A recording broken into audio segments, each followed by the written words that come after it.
আবার একটা রবিবারের আসর। প্রতি মাসের শেষ রবিবার আমরা ভাইবোনেরা জড়ো হই মেজদার ঘরে। মেজদা আমাদের নিজের অভিজ্ঞতার গল্প বলে। বহু কষ্ট করার পর মেজদা এই গল্পগুলো বলতে রাজি হয়েছে। আমাদের বহুবার হাঁকিয়ে দিয়েছে, কিন্তু আমরা একটুও দমিনি। নতুন উদ্যম নিয়ে আবার ঝাঁপিয়ে পড়েছি। বিট্টু মাথা খেয়ে ফেলছে তখন থেকে একটা ভূতের গল্প শোনার জন্য। মেজদা মাথার চুল টেনে টেনে ভাবছে কি বলা যায়। বিশ্ববিখ্যাত বৈজ্ঞানিক মেজদা কি ভূতের গল্প বলতে পারবে? বড়দা বলে উঠল, না না, ভূতের গল্প একদম নয়। রাতবিরেতে আমি একা বাইক নিয়ে ফিরি, তাতে কি হয়েছে? ভূতে কি লিফট চাইবে? চাইলে না হয় দিও, পেছনে বসিয়ে হুশ করে চলে আসবে। সব সময় ইয়ার্কি আমার ভালো লাগে না। যথেষ্ট বয়স হয়েছে তোর।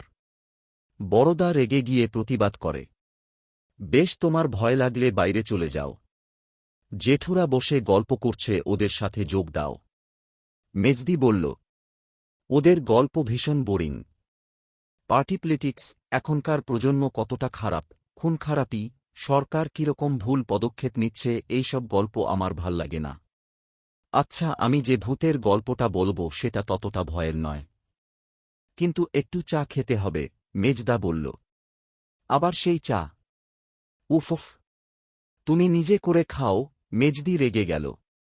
গল্প বলব আবার চাও নিজে করব, এটা কোথাকার বিচার? মেজদার সোজা জবাব। গল্পের দফারফা হয়ে গেল। দূর, আমি খেলতে যাই গিয়ে। আমি উঠে পড়লাম।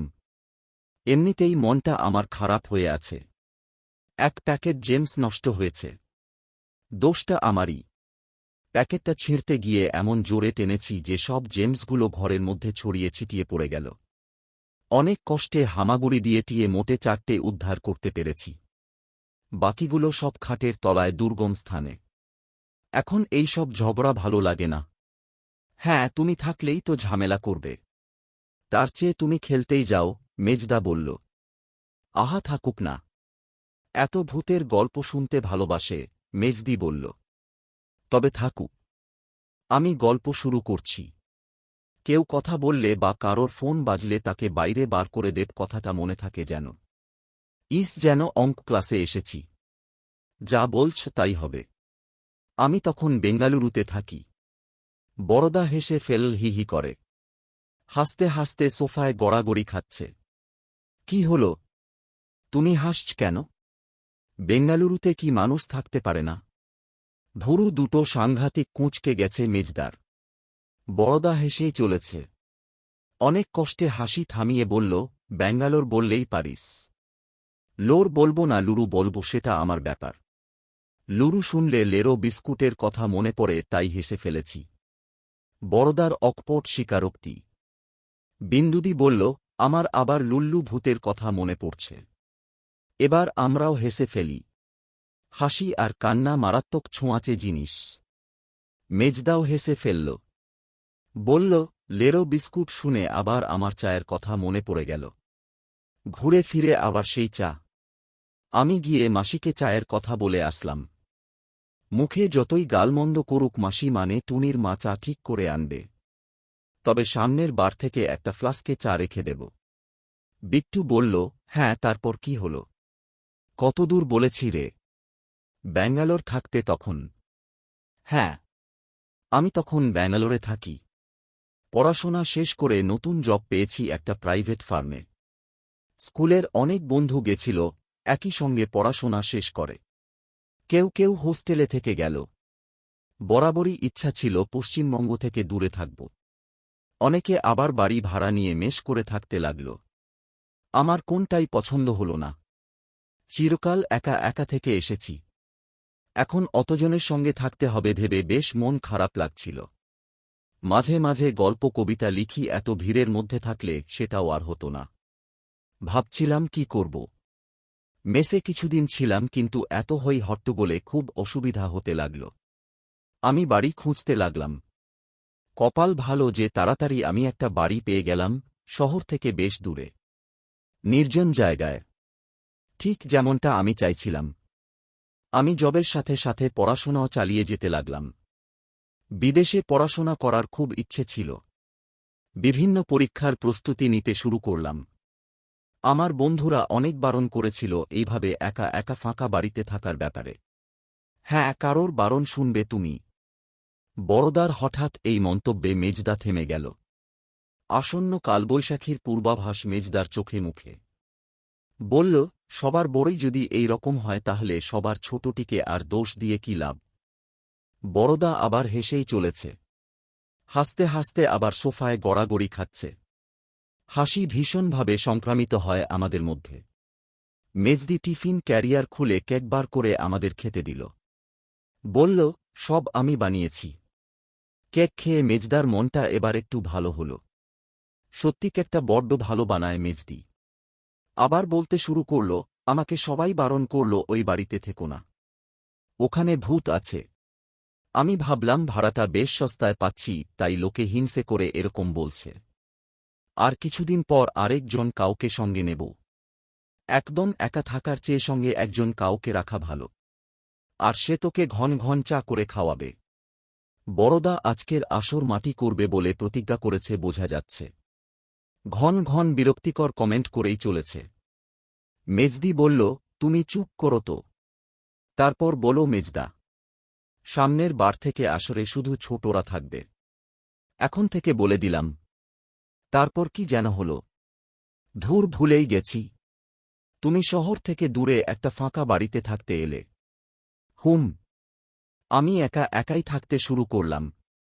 একজন কেয়ারটেকার গোছের লোক ঠিক করে দিয়েছিলেন মিস রেড্ডি, মানে যার বাড়ি আমি ভাড়া নিয়েছিলাম।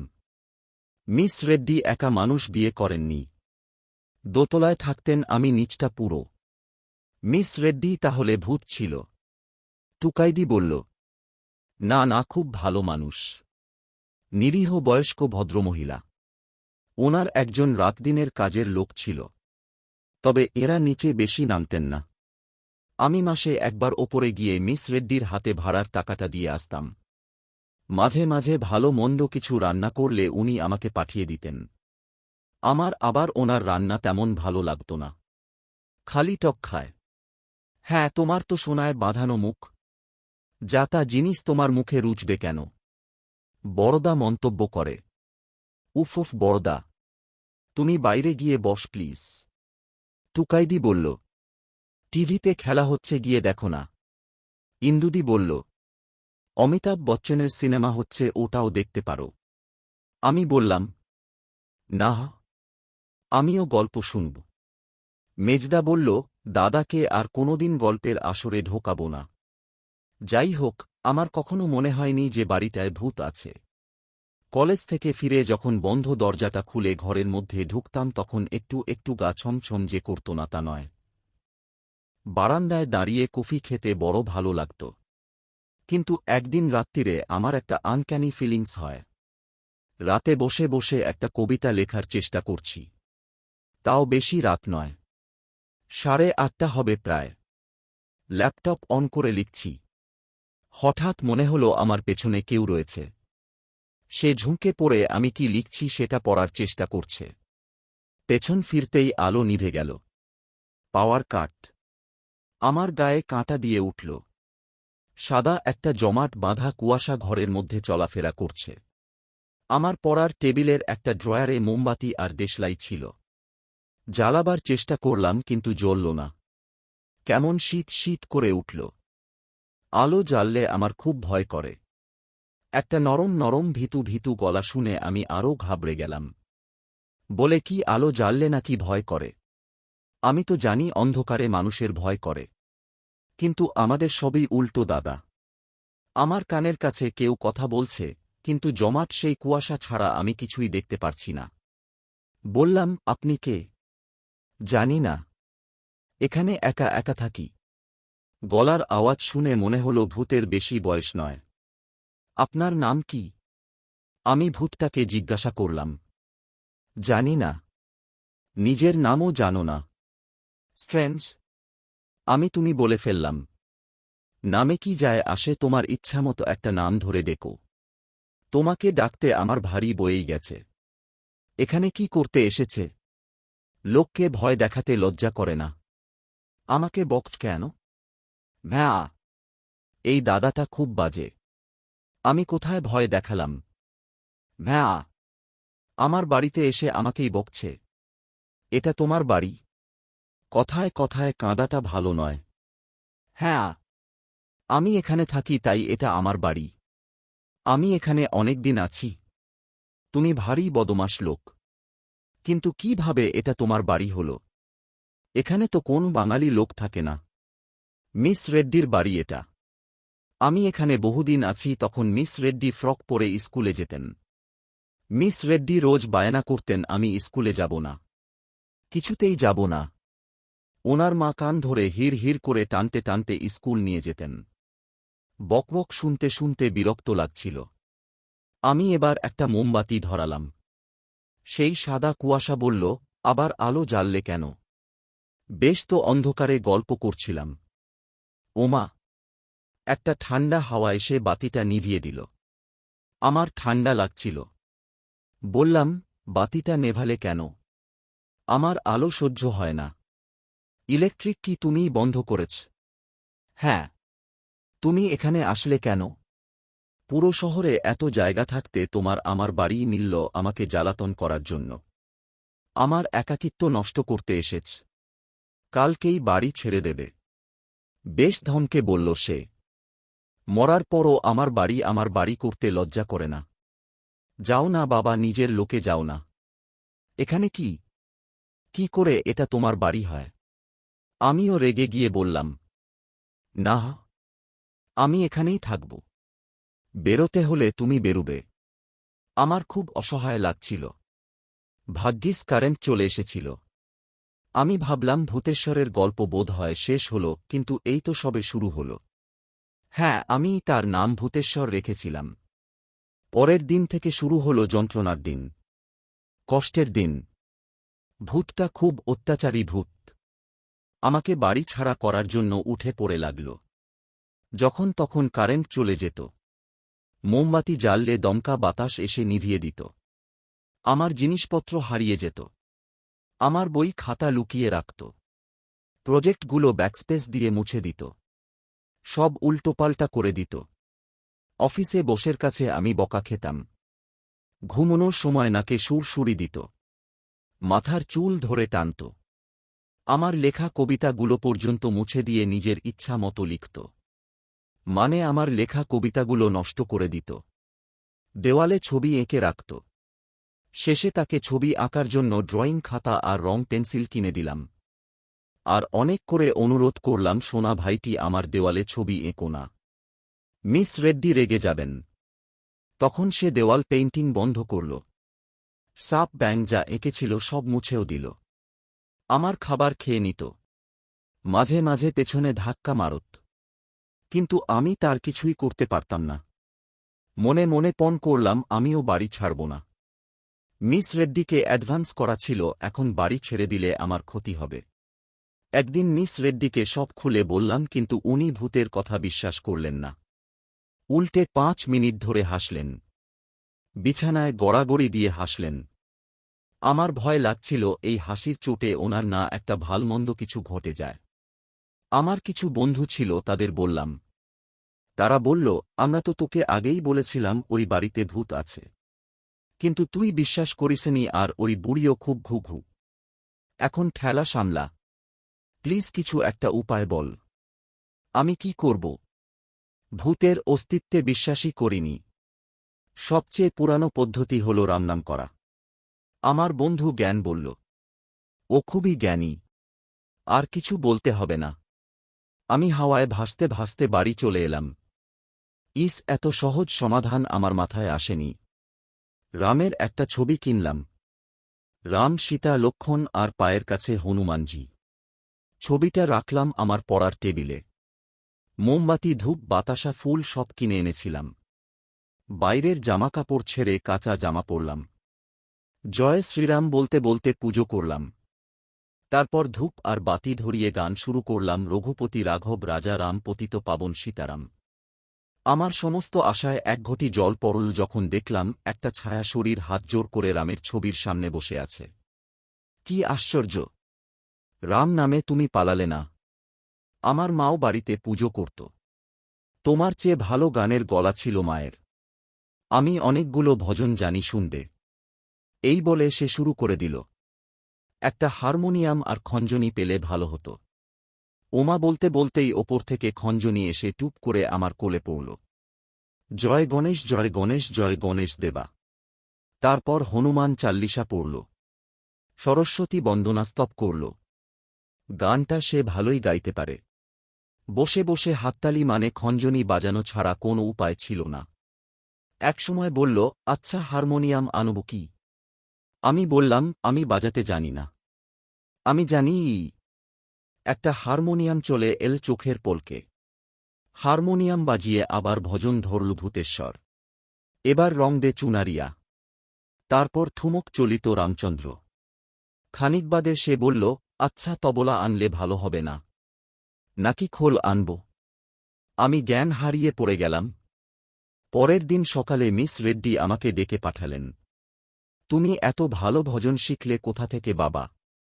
আমি বানিয়ে বানিয়ে অনেক মিথ্যে বললাম।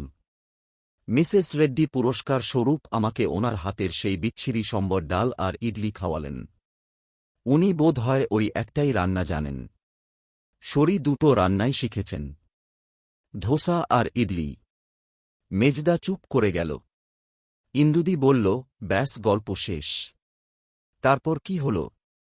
তাতাইদা বলল, এরকম ভূত হতেই পারে না যে রাম নামে ভয় পায় না। সব তোমার কল্পনা। মেজদা কুটিল চোখে তাতাইদার দিকে তাকিয়ে বলল, এখন বুঝতে পারছি ভাই হিসেবে সে খুবই মিষ্টি ছিল। গেছ হনুমানদের চেয়ে বেটার অপসান। মেজদি বলল, আহ! তারপর কি হল? তারপরের দিন থেকে অবস্থার অনেকখানি পরিবর্তন হল। সে আর রোজ আমাকে বিরক্ত করত না। মাঝে মাঝে করত। আমার পড়তে বসার সময় গল্পের ঝুলি খুলে বসত। ওইটুকু সহ্য করতেই হতো। এমনিতেও সে বেশি বড় ছিল না, অনেক ছোটি ছিল আমার থেকে। আমারই ওর জন্য কষ্ট হতো। সন্ধে হলেই আরতি গাইত। টুকাইদি বলল, ভূতটা তাহলে খুব ভালো ছিল। একদিন মিস রেড্ডি আমাকে ডেকে পাঠালেন। আমি তো ভয়েই মরি, আবার বোধ হয় ইডলি ধোসা। কিন্তু সেদিন মিস রেড্ডি আমার হাত ধরে বললেন, তুমি ঠিক ধরেছিলে। একতলায় ভূতের উৎপাত ছিল। আমার বাবা কিনেছিলেন যখন, তখন থেকেই হন্টেড। কিন্তু কাউকে বলতে পারতাম না। পেইং গেস্ট যারা থাকতে এসেছিল কেউ থাকতে পারেনি। কিন্তু তুমি অনেকদিন টিকে গেলে। এর কারণ তুমি প্রতিদিন শুদ্ধ মনে ঈশ্বরকে ডাকো, তাকে গান শুনিয়ে মুগ্ধ করো। তুমি খুব ভালো ছেলে। আজকালকার দিনে এমন ভক্তিমান ছেলে দেখা যায় না। আমি মিস রেড্ডির পায়ের ধুলো নিলাম। মুখে কিছু বললাম না। আমার খাতির খুব বেড়ে গেল। ধোসা ইডলিকে এখন ভয় পাই, ভূতকে নয়। রাস্তায় বেরুলে অনেকেই অবাক হয়ে আমাকে দেখে। ইন্দুদি বলল, এইভাবে তুমি খুব পপুলার হয়ে গেলে। বড়দা, লোকে তোর অটোগ্রাফ নেওয়ার জন্য লাইন দিত নিশ্চয়ই। মেজদা আপন মনে বলে চলে, বহুদিন ধরে ও ওই বাড়িতে ছিল। ওর বাবা মার সাথে ও থাকত। তারপর ও কি করে ভূত হয় বা মারা যায় সেটা বলতে পারেনি। ওর মৃত্যুর পর ওর বাবা মা বাড়ি বিক্রি করে দিয়ে চলে যান শহর ছেড়ে। মিসেস রেড্ডির বাবা বাড়ি কেনেন। তাহলে গল্প কি শেষ হল? বাপ্পা দাদা জিজ্ঞাসা করে। না। একদিন সে আমাকে তার ড্রয়িং খানা দেখাল। দারুণ দারুণ ছবি সব। গুপি বাঘা ফেলুদা, তোপসে, লালমোহন বাবু, শঙ্কু, ব্যোমকেশ, কলাবতী, পাণ্ডব গোয়েন্দা, কাকাবাবু, অর্জুন। খাতা ভর্তি করে এঁকেছে। আমি অবাক হয়ে জিজ্ঞাসা করলাম, তুমি এদের চিনলে কি করে? আমি পড়েছি। তোমার গল্পের বইয়ের তাক থেকে নামিয়ে সব পড়ে ফেলেছি। আমি সাবাস বলে তার পিঠ চাপড়ে দিতে গেলাম, কিন্তু পারলাম না। ওর শরীর ছুঁতে পারলাম না। তারপর ভূতটা এত বই উঠতে ভালোবাসে, আবার গানও করে, ছবিও আঁকে। সবাই বলাবলি শুরু করে দিল। মেজদি বলল, তারপর কি হলো বল না। তারপর ভূতেশ্বর আমার গল্পের বইগুলো নিয়ে ভূতেদের দেশে চলে গেল। আর আমাকে দিয়ে গেল সেই ড্রয়িং খাতা।